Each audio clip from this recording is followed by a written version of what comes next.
Joining us now from the new Newsmax Broadcast Center in South Florida is our good friend who is a psychotherapist at the Renew Center of Florida, Dr. Lisa Palmer. Dr. Lisa, welcome back to Newsmax TV. Thank you so much for having me, and I might add that it is a complete honor to be the first guest here on this new set at Newsmax. It's stunningly beautiful and quite impressive here at the headquarters in Boca Raton. Well, it's so good to have you, Lisa, and as happy as we are to have the set and as happy as we are to see you, that's how troubled so many Americans are about the, quote, opioid epidemic. Now, President Trump is saying, look, I'm listening to senators, we're putting more money in to combat this problem with opioids. But as you have reviewed the statistics, and without getting into particulars, because obviously there's a privacy issue with your patients, how widespread, have you had personal contact with those who've been affected by this opioid epidemic? Absolutely, and I want to add that this opioid epidemic is the worst drug crisis in U.S. history. In 2016, there were over 60,000 overdoses, and also there's as many deaths from overdoses as there are deaths to car crashes, so it's a major problem that we're seeing all around. And because it is a major problem, Dr. Lisa, there have been different treatments prescribed, different treatment centers out there, and yet with all the money involved, there have been some questions that have come up about some of the treatment centers, especially in places like Florida. What do you know of the situation existing there? Well, it's completely unfortunate because there's a lot of insurance fraud going on, particularly in the sober homes, as they collude with many treatment centers. And what's going on is that sober homes are supposed to be a place where addicts can go for structure and support and to maintain abstinence. And what's happening is that because of insurance fraud, these sober homes are turning into nothing more than a place for junkies. And what they're doing is they're charging exorbitant amounts of money to insurance companies to charge for many, many unnecessary tests, such as drug tests, but exorbitant amounts of money. We're talking $1,500 to $5,000 for any one test, and they're doing this repeatedly. So that's one of the problems, JD. And I want to get back to that public policy issue in just a second. But I wanted to talk to you, Lisa, since you are a psychotherapist. What is the mindset that attracts people to opioids to begin with? Does it often start with a legitimate issue of pain? Or what do you think is going on that has prompted this kind of epidemic among users and abusers of opioid drugs? Well, oftentimes they're starting to heal a real physical problem, and then it's leading into using the opioid as a way to get high and to cure some type of other mental health issue. But with regard to the concerns with the sober homes as well, JD, is what's happening is that they're also patient brokering, which is illegal and unethical. And what they're doing is they're getting kickbacks from sending patients to treatment centers, and this is just wrong. They're making exorbitant amounts of money, tons of money off of this. So that's on the side of the treatment centers and the sober homes, which have been highly unregulated, by the way, and often run by recovered addicts, if you will. The other problem with the system is the fact that because Obamacare doesn't have maximum caps on how much they are required to cover through insurance, what's happening is that you're having a lot of addicts go into treatment, especially heroin addicts, not really serious about treatment, but going there for what they call an oil change, basically to get a little bit better, to get a little bit more stabilized, and then they go back out into their environment to use again. So the system really isn't working and does need an overhaul. And President Trump, in his remarks yesterday, promised that overhaul, but again, part and parcel of that is a substantial appropriation of money.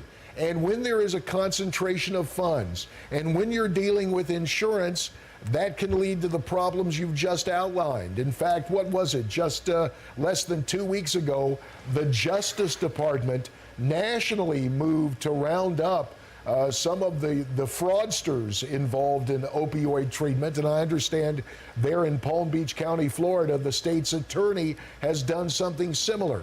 So, Dr. Lisa, were you to offer advice to President Trump about devoting more resources to this battle against the opioid epidemic, do you have any suggestions of what the president should do to try and end the abuse of the money and the fraud that we've seen in so many places already? Well, one of the problems is that there's no penalties to addicts who are leaving treatment against medical advice, and there was before. And so there's no accountability there. So I believe that there has to be something done about that. There unfortunately is a major issue here because there have been a lot of bad apples in the system who are taking advantage with the amount of coverage that's been available, and they're making a lot of money, millions of dollars, and often patients and their families are even being charged tens of thousands of dollars for these tests. I read somewhere one family was charged $300,000. So unfortunately, because there have been so many bad apples in the system, this is now going to affect the good people, the people who actually do want to get better and are honest and are people who may have pre-existing health conditions who actually want to take care of themselves. So I'm not really sure how the president is going to remedy that issue, which is a very important issue because of the fraudulence in the system. And Lisa, we brought you in obviously to talk to you, given your background as a psychotherapist. Now I want to transition to another topic away from the opioid epidemic, but something that I think concerns a lot of us who deal with political topics, and that is the psychology of so-called political news. I can recall being involved in campaigns, and we understand that there's a certain amount of hyperbole that goes on, but some of the charges that would be made would be so outlandish that we thought people would have a tough time believing them. And yet, some outrageous charges seem to take root in the consciousness of some people who see these messages on TV. What are the new findings showing us about the psychology of political news as it is covered in the United States? Well, logically, we may be able to tell the difference between what is real and what isn't real, but in reality, our brains can't tell the difference.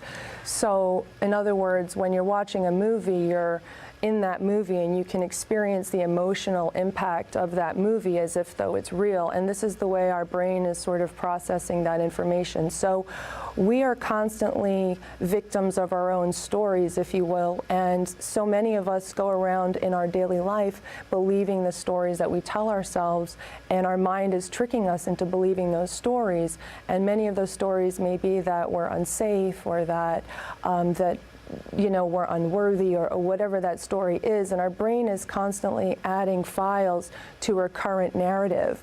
So when you have this fake news, the fake news actually has a lot of impact, almost the same kind of impact as the real news would have. So we can't diminish the impact of fake news. We can only logically try to pull ourselves back and basically reality check, but we have to be aware of the impacts that the fake news is having upon us, and again, reality check. And is there a demographic propensity? For example, one of the great stories from American politics was a lady who was a senior citizen in 1964, and she was asked after the election, why did you vote for President Johnson over Barry Goldwater? And she said, well, Barry Goldwater was going to take away my TV. And they said, ma'am, no, he was talking about TVA, selling the Tennessee Valley Authority. not getting rid of television. She said, no, I understood it. He was taking away my TV. Now, look, I'm not trying to make fun of the memory of that elderly lady who couldn't hear, but on the other side of the demographic scale, you have young people, 18 to 35, who we understand in watching, well, for example, The Daily Show on Comedy Central, that becomes the source of their, quote, news, that the satire and the humor is interspersed with enough factoids as to make it something that younger people are relying on. I understand there's a place for satire, but are there certain demographic traps, if you will, psychologically for people depending on where they are and what stage in life? Again, I go back to the story versus the facts, and this can affect anybody at any age, really. This is happening as we go through life. And I always tell my patients, we have to separate what is the story versus what is the facts, what is our interpretation of what's happening. And I think that what is happening in the media now is that we're getting away from objectivity. We're getting away from the facts, and a lot of it has become opinion. This whole fair and balanced aspect of journalism is sort of gone away by the wayside. So anytime we turn to a network, we're hearing one side or the other, and people need to be aware of how these opinions are affecting them. And what I would say would be to look at various news sources and check against facts and really try to figure out what the truth is for yourself. And unfortunately, that seems to be what network television has come to these days, is very much about opinion. So it's really up to the audience to take that responsibility to seek out the facts and be your own researcher.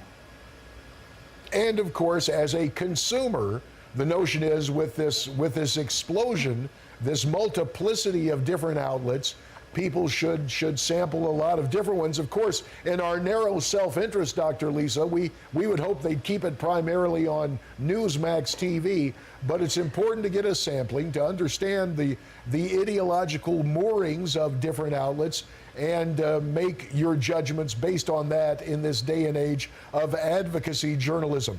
30 seconds remain. Last word to you, Dr. Lisa Palmer. Always the last word. I think people believe what they want to believe oftentimes, and I would encourage people to recognize how fake media is actually impacting them and their emotions and what their reactions are to it. And again, I go back to looking at various sources and checking the facts and being your own best journalist these days. So that's my advice.